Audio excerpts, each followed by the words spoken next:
Hi friends, flavours of ജാസിൻ്റെ പുതിയൊരു വീഡിയോയിലേക്ക് എല്ലാവർക്കും സ്വാഗതം. ഇന്നൊരു വെറൈറ്റി ആയിട്ടുള്ള സ്നാക്കാണ് ഞാൻ തയ്യാറാക്കുന്നത്, കോഴിക്കാല്. അപ്പോൾ ഇത് തയ്യാറാക്കാൻ വേണ്ടിയിട്ട് ആദ്യം തന്നെ ഒരു ബൗളിലേക്ക് ഞാൻ ഈ ഗ്രേറ്റർ വെച്ചിട്ട് കുറച്ച് വലിയ ഉള്ളിയുടെ നീരെടുക്കുകയാണ്. അപ്പോൾ അതാ ഇതുപോലെ ഗ്രേറ്റ് ചെയ്തെടുത്താൽ നല്ല പേസ്റ്റായിട്ട് കിട്ടും. അപ്പോൾ ഇനി ഇതിൻ്റെ പൗഡർ ഉണ്ടെങ്കിൽ അത് ചേർത്താൽ മതി, അതില്ലാത്തവർ ഇതുപോലെ ചേർത്ത് കൊടുക്കുക. അപ്പോൾ ഇതൊരു ബൗളിലേക്ക് ഇട്ട് കൊടുക്കുക, കുറച്ച് മതി. ഇനിയിപ്പോൾ ഇതിലേക്ക് ഒരു ടേബിൾ സ്പൂൺ ഇഞ്ചി വെളുത്തുള്ളി പേസ്റ്റ് ചേർത്ത് കൊടുക്കാം. പിന്നെ ഒരു 1/4 കപ്പ് തൈര് ചേർത്ത് കൊടുക്കണം. പിന്നെ 1.5 table spoon Kashmiri chilli powder ചേർത്ത് കൊടുക്കാം. 1/2 ടീസ്പൂൺ കുരുമുളക് പൊടി, 1/2 ടീസ്പൂൺ ചെറിയ ജീരകത്തിൻ്റെ പൊടി, ആവശ്യത്തിനുള്ള ഉപ്പ്, ചെറുനാരങ്ങയുടെ നീര് എന്നിവയെല്ലാം മിക്സ് ചെയ്തതിന് ശേഷം ഇതിലേക്ക് 2 ടേബിൾ സ്പൂൺ ഒലീവ് ഓയിൽ കൂടെ ചേർത്ത് കൊടുക്കാം. ഒലീവ് ഓയിൽ ഇല്ലെങ്കിൽ സൺഫ്ലവർ ഓയിൽ ചേർത്ത് കൊടുത്താൽ മതി. ഞാനിതിൽ ചെറുനാരങ്ങയുടെ ക്യൂബാണ് ഇട്ട് കൊടുത്തിട്ടുള്ളത്. നീരെടുത്തിട്ട് ഫ്രീസറിൽ വെച്ചിട്ട് ക്യൂബാക്കി എടുത്തതാണ്. അപ്പോൾ എല്ലാം കൂടെ ചേർത്ത് നന്നായിട്ട് ചിക്കനിൽ മസാല പുരട്ടി വെക്കണം. ഒരു 2 മണിക്കൂറെങ്കിലും ഇതുപോലെ മസാല പുരട്ടി വെക്കുക, അതല്ലെങ്കിൽ അരമണിക്കൂറെങ്കിലും വെക്കണം. അതിനുശേഷം സ്റ്റൗവിൽ പാൻ വെച്ചിട്ട് അതിലേക്ക് സൺഫ്ലവർ ഓയിൽ ഒഴിച്ച് കൊടുക്കുക. എന്നിട്ട് ഈ ചിക്കന് അതിലിട്ടിട്ടൊന്ന് ഫ്രൈ ചെയ്തെടുക്കണം. 2 ഭാഗവും ഫ്രൈ ചെയ്തെടുത്തതിന് ശേഷം മിക്സിയുടെ ജാറിലിട്ടിട്ട് ഒന്ന് പൊടിച്ചെടുക്കണം. ഇപ്പോൾ ഇതിലേക്കുള്ള എല്ലാ ഇൻഗ്രീഡിയൻസും ഇവിടെ റെഡിയാക്കി വെച്ചിട്ടുണ്ട്. 4 സവാള, പിന്നെ വെളുത്തുള്ളിയും പച്ചമുളകും ക്രഷ് ചെയ്തത്, ഇഞ്ചി ക്രഷ് ചെയ്തത്, പിന്നെ കുറച്ച് ചപ്പ്, കറിവേപ്പില, പിന്നെ ഇതിലേക്ക് കുറച്ച് ഉരുളക്കിഴങ്ങ് പുഴുങ്ങിയെടുത്തിട്ടുണ്ട്, പിന്നെ നമ്മൾ ക്രഷ് ചെയ്ത് വെച്ച ചിക്കന്. അപ്പോൾ ഒരു കുഴിയുള്ള പാന് സ്റ്റൗവിൽ വെച്ചതിന് ശേഷം അതിലേക്ക് ഞാൻ ഈ പൊരിച്ച എണ്ണ തന്നെയാണ് ഒഴിച്ച് കൊടുത്തിട്ടുള്ളത്. അതിലേക്ക് സവാള ഇട്ട് കൊടുത്തിട്ട് ഒന്ന് വഴറ്റിയെടുക്കണം. അപ്പോൾ സവാള നന്നായിട്ട് കളറ് മാറി വരണം. എന്നിട്ട് അതിലേക്ക് ഇഞ്ചി വെളുത്തുള്ളി പച്ചമുളക് ഇതെല്ലാം ക്രഷ് ചെയ്തത് ഇട്ട് കൊടുക്കാം. ഇനിയിപ്പോൾ ഇതിൻ്റെയൊക്കെ പച്ചമണം മാറുന്നത് വരെ ഒന്ന് വഴറ്റി കൊടുക്കണം.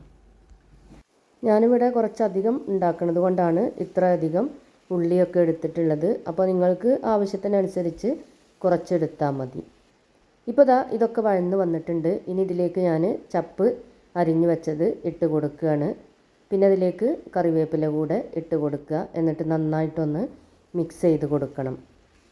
ഇനിയിപ്പോൾ ഈ മസാലയിലേക്ക് കുറച്ച് പൊടികൾ ഇട്ട് കൊടുക്കാം. ഒരു 1/4 ടീസ്പൂൺ മഞ്ഞൾപ്പൊടി, 1/2 teaspoon Kashmiri chilli powder, 1/4 teaspoon കുരുമുളക് പൊടി, 1/4 ടീസ്പൂൺ ചെറിയ ജീരകത്തിൻ്റെ പൊടി, കുറച്ച് ഉപ്പ് ഇതുകൂടെ ചേർത്തിട്ട് ഒന്നും കൂടെ നന്നായിട്ട് മിക്സ് ചെയ്ത് കൊടുക്കണം. ഈ മസാലയുടെ പച്ചമണക്കൊന്ന് മാറിക്കിട്ടണത് വരെ ഒന്നും കൂടെ മിക്സ് ചെയ്ത് കൊടുക്കുക. അപ്പോൾ നമ്മുടെ മസാല ഇവിടെ റെഡി ആയിട്ടുണ്ട്. ഇനി ഇതിലേക്ക് ചിക്കന് ക്രഷ് ചെയ്തതും കൂടെ ഇട്ട് കൊടുക്കുകയാണ്. അതും കൂടെ നന്നായിട്ട് യോജിപ്പിച്ച് കൊടുക്കണം. ഈ മസാലയിൽ ചിക്കനൊക്കെ നന്നായിട്ട് പൊതിഞ്ഞിരിക്കണം. അപ്പോൾ എല്ലാ ഭാഗത്തും എത്തുന്നത് വരെ ഇതൊന്ന് യോജിപ്പിച്ച് കൊടുക്കാം. അപ്പോൾ നമ്മുടെ ഫില്ലിങ് ഇവിടെ റെഡി ആയിട്ടുണ്ട്. ഇനിയിപ്പോൾ ഇതിലേക്കുള്ള ഉരുളക്കിഴങ്ങ് ഞാൻ വേവിച്ച് ഉടച്ചെടുത്തതാണ്. അപ്പോൾ അതിലേക്ക് ആവശ്യമായിട്ടുള്ള മസാല ഇട്ട് കൊടുക്കുക. എന്നിട്ട് നന്നായിട്ടൊന്ന് കുഴച്ചെടുക്കുക. ഇത് കുഴച്ചെടുക്കുന്ന സമയത്ത് ഇതിൽ ചിലപ്പോൾ പൊടിയാത്ത കിഴങ്ങിൻ്റെ കഷ്ണമൊക്കെ ഉണ്ടാകും, അതും കൂടെ നന്നായിട്ട് ഉടച്ചെടുക്കുക. ഇനിയിപ്പോൾ ഇതുപോലെ ഉരുളയാക്കിയതിന് ശേഷം ഇതിൻ്റെ ഉള്ളിൽ ഞാൻ കുറച്ച് ചീസും കൂടെ വെച്ച് കൊടുക്കുന്നുണ്ട്.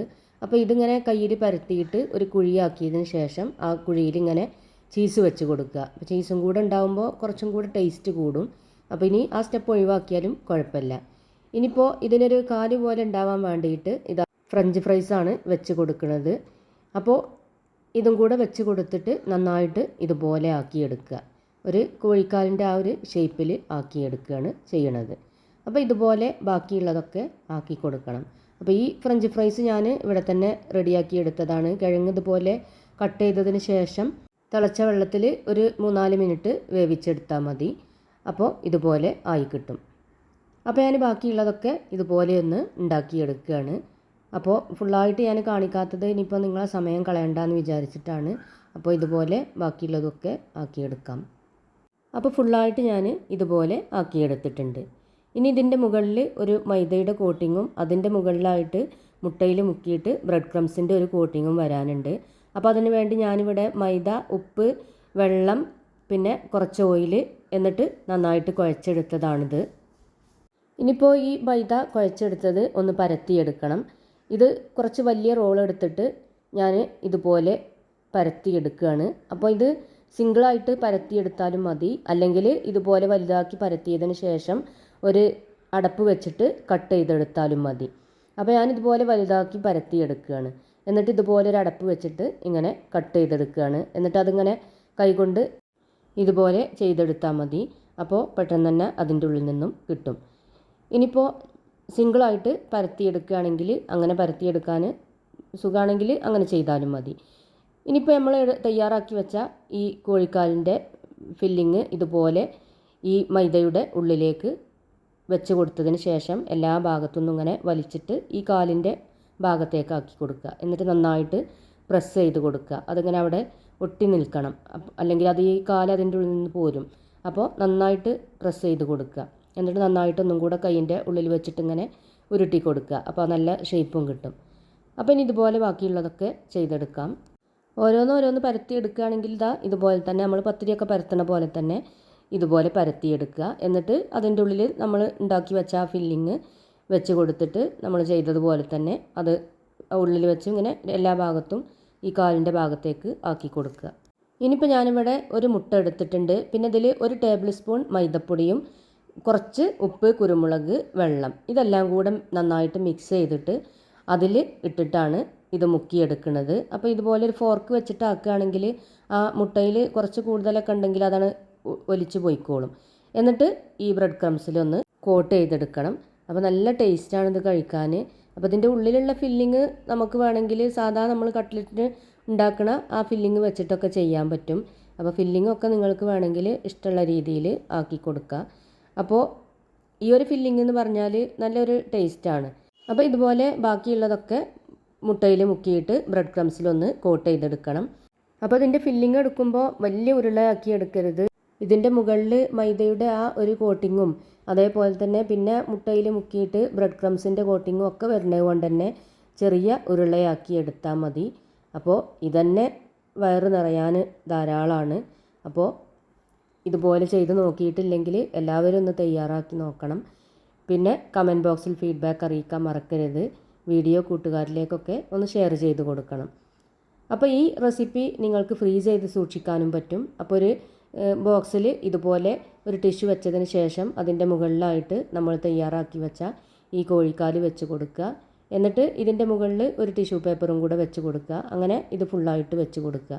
എന്നിട്ട് മുകളിലും ഒരു ടിഷ്യൂ പേപ്പർ വെച്ചതിന് ശേഷം ഇത് അടച്ച് വെക്കുക. അതല്ലെങ്കിൽ ഒരു പാത്രത്തിൽ ആദ്യം ഒന്ന് ഫ്രീസറിൽ നിരത്തി വെച്ചതിന് ശേഷം ഇത് ഈ ടിഷ്യൂ ഒന്നും വെക്കാതെ തന്നെ മേലെ ആയിട്ട് വെച്ച് കൊടുക്കാൻ പറ്റും. ഞാനിപ്പോൾ ഇത് പെട്ടെന്ന് തന്നെ എടുക്കാനുള്ളതായതുകൊണ്ടാണ് ഇങ്ങനെ വെച്ച് കൊടുത്തിട്ടുള്ളത്. ഇനിയിപ്പോൾ ഇത് ഫ്രൈ ആക്കി എടുക്കാൻ വേണ്ടിയിട്ട് ഞാനൊരു ചീനച്ചട്ടി സ്റ്റൗവിൽ വെച്ചിട്ടുണ്ട്. അതിൽ വെളിച്ചെണ്ണ ഒഴിച്ച് കൊടുത്തതിന് ശേഷം നമ്മൾ തയ്യാറാക്കി വെച്ച കോഴിക്കാല് ഇട്ട് കൊടുക്കാം. എന്നിട്ട് ഇത് ഒരു ഭാഗമായി വരുന്ന സമയത്ത് ഇങ്ങനെ തിരിച്ചു മറിച്ചു വിട്ടിട്ട് എല്ലാ ഭാഗവും ഒന്ന് ഒരു ഗോൾഡൻ കളറായി വരുന്നത് വരെ ഒന്ന് ഫ്രൈ ആക്കി എടുക്കണം. അപ്പോൾ ഇതിൻ്റെ കളറ് മാറാതെ ഫ്രൈ ആക്കി എടുക്കുക. പിന്നെ ഒരു മീഡിയം ഫ്ലെയിമിലിട്ടിട്ട് പൊരിച്ചെടുത്താൽ മതി. അപ്പോഴാണ് ഇതിൻ്റെ ഉള്ളിലൊക്കെ നന്നായിട്ട് വെന്ത് കിട്ടണ്ടേ. 2-3 കോട്ടിങ് വരുന്നത് കൊണ്ട് തന്നെ നന്നായിട്ട് വെന്ത് കിട്ടണമെങ്കിൽ ഒരു മീഡിയം ഫ്ലെയിമിലിട്ടിട്ട് വേണം ഇത് ചെയ്തെടുക്കാൻ. അപ്പോൾ നമ്മുടെ കോഴിക്കാൽ ഇവിടെ റെഡി ആയിട്ടുണ്ട്. ഇനി ഞാനിത് എണ്ണയിൽ നിന്നും കോരിയെടുക്കുകയാണ്. അപ്പോൾ എണ്ണയൊക്കെ വാർന്നതിന് ശേഷം ഇത് മറ്റൊരു പാത്രത്തിലേക്ക് ഇട്ട് കൊടുക്കാം. ഇനിയിപ്പോൾ ഇതുപോലെ ബാക്കിയുള്ളതും കൂടെ ഫ്രൈ ആക്കി എടുക്കുകയാണ്. ഫ്ലേവേഴ്സ് ഓഫ് ജാസ് എന്ന ചാനൽ ആദ്യമായിട്ട് കാണുന്നവരാണെങ്കിൽ സബ്സ്ക്രൈബ് ചെയ്ത് സപ്പോർട്ട് ചെയ്യുക. വീണ്ടും പുതിയൊരു വീഡിയോയുമായിട്ട് ഞാൻ വരാം ഇൻഷാ അല്ലാഹ്.